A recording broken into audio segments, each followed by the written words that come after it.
بسم الله الرحمن الرحيم والتين والزيتون وطور سينين وهذا البلد الأمين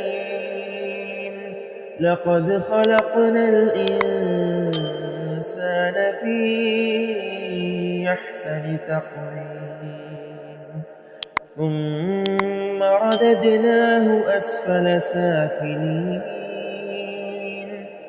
إلا الذين آمنوا وعملوا الصالحات فلهم أجر غير ممنون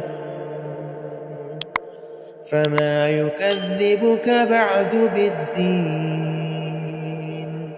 أليس الله بأحكم الحاكمين